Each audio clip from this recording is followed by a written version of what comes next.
Assalamualaikum warahmatullahi wabarakatuh. Nama saya Fitra Adrialisna. Saya dari kelas C4 Manajemen dengan nomor NPM 10121024. Di sini saya akan memaparkan materi tentang Ma'rifatul Insan sebagai tugas ujian tengah semester.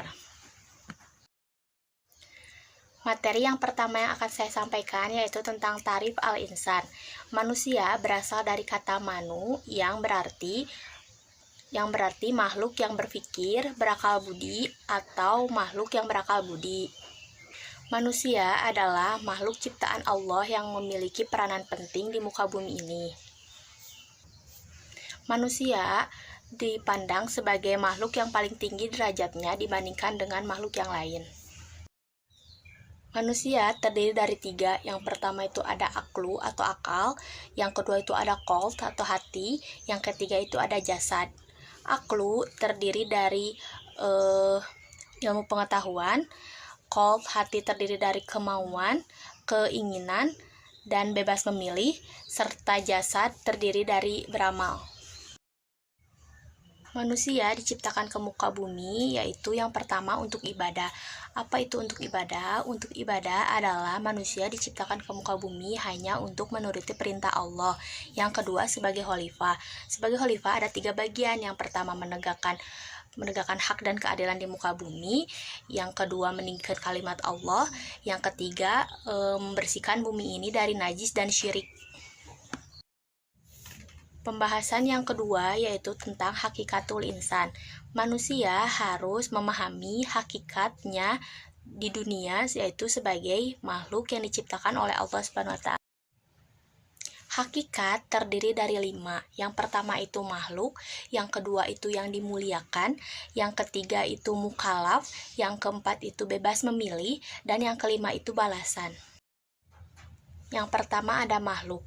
Makhluk adalah sesuatu yang Allah ciptakan dan Allah jadikan, contohnya seperti manusia, hewan, dan tumbuhan. Yang kedua yaitu dimuliakan.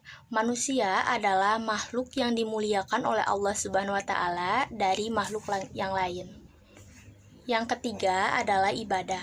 Ibadah adalah takut kepada Allah dengan cara melaksanakan perintah-perintahnya, baik perkataan ataupun perbuatan.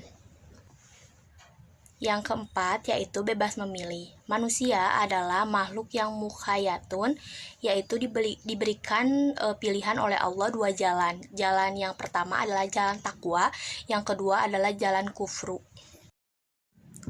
Jalan takwa adalah jalan orang-orang yang mengikuti perintah Allah saat di dunia, sedangkan jalan kufru adalah jalan orang-orang yang mengingkari perintah Allah.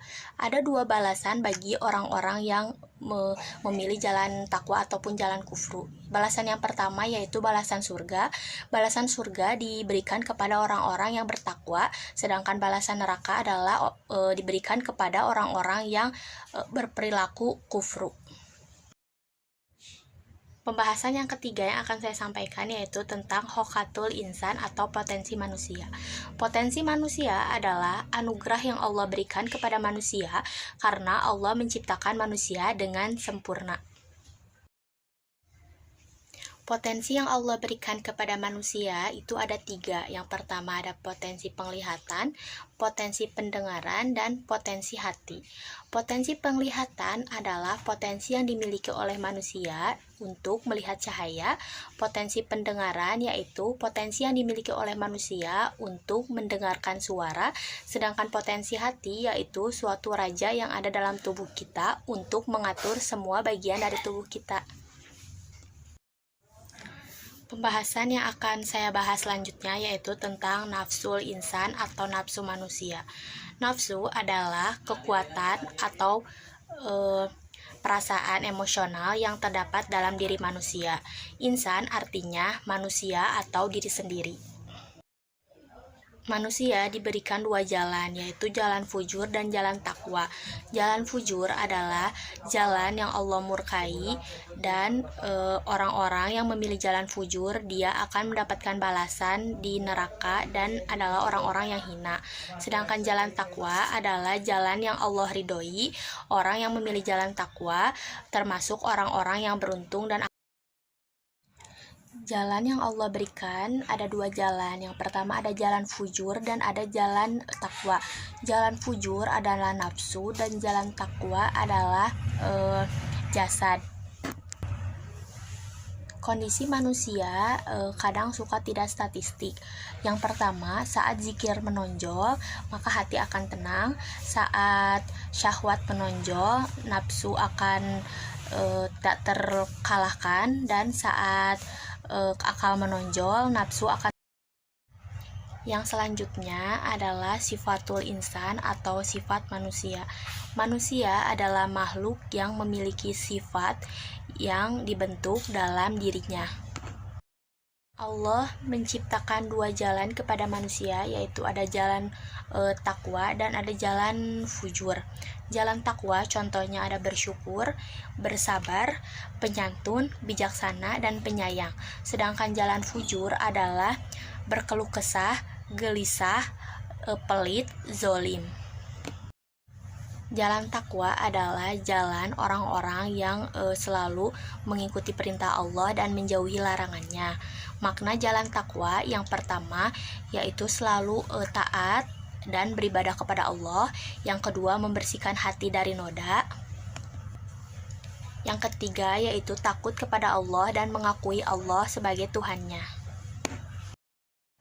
Contoh jalan takwa yang pertama ada bersyukur. Bersyukur adalah ungkapan rasa terima kasih kepada Allah atas semua nikmat yang telah diberikan. Yang kedua adalah bersabar. Bersabar contohnya yaitu sabar dalam menerima sesuatu yang Allah berikan, baik rasa lapar, rasa haus, dan kekurangan harta. Yang kedua, sabar dalam menghadapi pergaulan. Yang selanjutnya adalah ada penyantun, ada bijaksana, dan ada penyayang. Penyayang adalah selalu menyayangi semua umat muslim. Bijaksana yaitu orang yang selalu berpikir dewasa sebelum mengambil keputusan. Dan penyantun adalah orang yang selalu bersifat sopan kepada orang yang lebih dewasa. Yang selanjutnya ada jalan fujur, contohnya ada berkeluh kesah, gelisah, pelit, zolim, kikir. Terima kasih, segitu saja penjelasan dari saya. Mohon maaf bila ada kesalahan. Wabillahi taufiq wal hidayah. Wassalamualaikum warahmatullahi wabarakatuh.